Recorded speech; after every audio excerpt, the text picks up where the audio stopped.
Hello good morning everyone. आज date है 1 February और हमारा है डे वन पे अकॉर्डिंग टू हमारे शेड्यूल हम पढ़ने वाले हैं चैप्टर नंबर 12, चैप्टर नंबर 13, जैसा कि आप यहाँ पे देख सकते हैं। ठीक है, अब पार्लियामेंट्री सिस्टम, फेडरल सिस्टम, ये चैप्टर्स हैं। इनकी इंपोर्टेंस क्या क्या है। हमारी गवर्नमेंट जो है ना वो पार्लियामेंट्री सिस्टम है। ठीक है, तो हमारी ये गवर्नमेंट है, इसको जानने से पहले ज़रूरी है कि गवर्नमेंट का सिस्टम क्या है हमारा, वो है पार्लियामेंट्री सिस्टम। इनके फीचर्स क्या क्या होते हैं, दोनों में डिफरेंसेस क्या क्या होते हैं। क्या हमारे यहाँ अगर पार्लियामेंट्री गवर्नमेंट है तो प्रेसिडेंट क्या करते हैं, ठीक है, और प्रेसिडेंट अगर हमारे यहाँ है पार्लियामेंट्री गवर्नमेंट के साथ तो क्या वो ब्रिटिश की तरह हैं या उनसे डिफ़र करते हैं, या फिर वो अमेरिका की तरह हैं या डिफ़र करते हैं, या कनाडा की तरह हैं डिफ़र करते हैं। तो ये फीचर्स हमें जानने पड़ेंगे, इनकी डिफरेंसेस क्या है। जब आप पार्लियामेंट्री सिस्टम का 12 चैप्टर पढ़ेंगे तो उसमें फीचर्स ऑफ द लिखा हुआ है। ठीक है, features of the government, nominal, real executive, majority party rule. इसका मतलब क्या हुआ, जो ज़्यादा वोट लेगी, मेजोरिटी में रहेगी, वही रूल करेगी। ठीक है, इनके कुछ फीचर्स भी होते हैं, कुछ डिमेरिट्स भी होते हैं, कुछ मेरिट्स भी होते हैं। ठीक है, यहाँ पे आ जाएंगे features of the presidential government. इस तरह से देखो, जैसे कि demerits of the unstable government, ये ट्रू है। अनस्टेबल गवर्नमेंट इसलिए कहा जाता है, सपोज आज बीजेपी की सरकार है, उसने कोई पॉलिसी निकाली, उसने कोई स्कीम निकाली किसी यूथ के लिए, बुजुर्गों के लिए, कल को सरकार किसी और की आ जाती है, उसको ये स्कीम सही नहीं लगती, वो कैंसिल कर देगी। लेकिन यहाँ पे पिसता कौन है, नागरिक। कल आई थी स्कीम, आज चली गई, लाभ किसी को मिला नहीं, तो ये अनस्टेबल है। ठीक है, तो ये पढ़ेंगे हम इसके अंदर। ठीक है, ये एक टेबल बना हुआ है, ये अच्छे से पढ़ लेना, किसके फीचर्स क्या होते हैं। क्वेश्चन ये भी आ सकता है कि single executive is the feature of parliamentary system, but ये रॉन्ग है, या डुअल एग्जीक्यूटिव होते हैं, समझे। तो ये पढ़ने पड़ेंगे आपको। इसके बाद जब हम जाएंगे फेडरल सिस्टम पे, तो फेडरल सिस्टम के अंदर हम ये पढ़ेंगे कि फेडरल सिस्टम कैसा होता है। क्या हमारा फेडरल सिस्टम अमेरिका की तरह है या कनाडा की तरह है, यह आप जानेंगे। ठीक है, और हमारे कॉन्स्टिट्यूशन में कौन से फीचर्स ऐसे हैं जो यूनिटरी हैं, जो कंट्री को यूनिट बनाए रखते हैं, और कौन से ऐसे हैं जो कि फेडरल हैं। तो देखिए, जो कंट्री को यूनाइट करके रखते हैं, समझ रहे हैं, जिस पे कंट्रोल सेंटर का रहता है, वो यूनिटरी फीचर में आ जाते हैं कि भाई कंट्री को यूनाइट करके रख रहे हैं।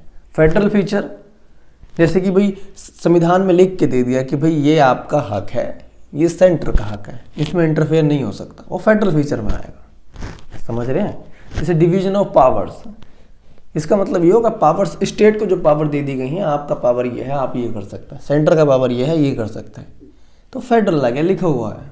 पर कुछ ऐसे होते हैं जहाँ सेंटर कंट्रोल कर लेती है स्टेट पे, जैसे इमरजेंसी टाइम जब आता है, इमरजेंसी प्रोविजंस में टाइम आता है ऐसा, तो सेंट्रल कंप्लीट कंट्रोल हो जाता है स्टेट्स के ऊपर, तो वो एक यूनिटरी फीचर है।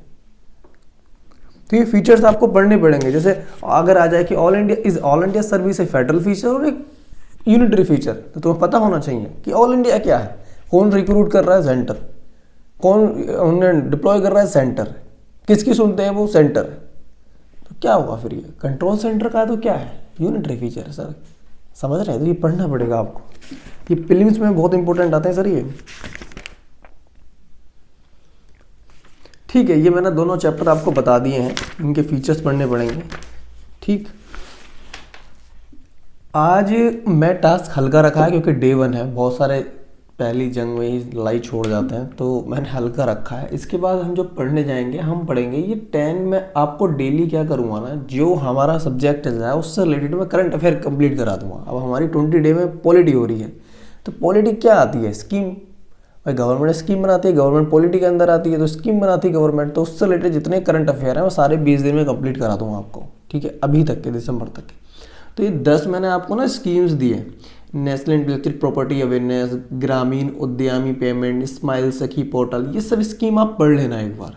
ठीक है, इसके बाद मैंने एक एस्से दिया है और एक दिया है आर्ग्यूमेंट। देखिए, हर एक टॉपिक से रिपोर्ट नहीं लिखी जा सकती और हर एक टॉपिक से आर्ग्यूमेंट नहीं लिखा जा सकता है, ये समझने की क्षमता हर किसी में होनी चाहिए। फिलहाल मैं तुम्हें समझा देता हूँ टॉपिक से। देखिए, ये वाला टॉपिक मैंने फर्स्ट लिया है क्योंकि अगस्त का हमारा पहला टॉपिक है ये, social media censorship and regulation, क्योंकि ये पॉलिटिक्स से रिलेटेड है, क्योंकि लो है ये। ठीक है, कि सोशल मीडिया सेंसरशिप, मैंने इस पर एक वीडियो बनाया था, लिख के बताया था आपको। अब बताइए, इस पर रिपोर्ट आ सकती है, नहीं आ सकती। क्या रिपोर्ट आएगी इसके अंदर, social media, censorship, right report कभी भी नहीं आ सकती। क्या आप पार्लियामेंट में बैठते हैं? नहीं बैठते ना। उन्हें पता है जो एग्जाम देने आ रहा है वो एक सिविलियन है, और सिविलियन को न्यूज़ रहता है, उसकी वो रिपोर्ट लिख सकता है। समझ रहे हैं? यहाँ ये आ सकता है कि अगर कोई वायलेंस हुआ होता, कि violence due to the censorship on social media, ये आता अगर होता तो ऐसा, क्योंकि तुम्हें खबर मिलती ना, रिपोर्ट उस पर आएगी जिसकी जानकारी तुम तक पहुंची गई हो, याद रखना। आर्ग्यूमेंट राइटिंग, इस पर आर्ग्यूमेंट आ सकते हैं कि censorship on social media is a good decision of government, इसमें लिख सकते हैं हम सपोर्ट में और इसके अगेंस्ट में, इस पर आ सकता है, नो प्रॉब्लम। और इस पे ऐसे में भी हमने लिखा है। तो ये आपको करना है। आज का टास्क छोटा है, अब ये तो आप कर लेंगे, चैप्टर 12 और 13 दोनों पढ़ लेंगे, 10 ये स्कीम कर लेंगे, दोनों लिख लेंगे। अगर ये आपको गूगल करना पड़ेगा, गूगल करके पढ़िए। बाई चांस आप नहीं पढ़ पाते तो शाम वाली वीडियो में अभी मैं ये दोनों चैप्टर के आपके जो MCQ बनेंगे 12 के और 13 के, वो भी यहाँ वाइट बोर्ड पे लगा के कराऊंगा आपको। सेकंड थिंग, जो ये CA की स्कीम्स है ना, जितनी भी स्कीम्स है मैं सब बताऊंगा आपको यह स्कीम क्या है। लेकिन मैं सजेस्ट करता हूँ दोस्तों कि आप रीडिंग करें, बहुत अच्छा रहेगा आपके लिए। रीडिंग करनी बहुत ज़रूरी होती है, ठीक है। फिर ऐसे भी लिख के बता दूंगा, वैसे तो मैंने इस पर लिख के बताया, मैं वो लिख दूंगा, ठीक है। तो आज के लिए इतना ही, डे 1 है, तो बस फटाफट से लग जाइए पढ़ने। आप जय हिंद, जय भारत।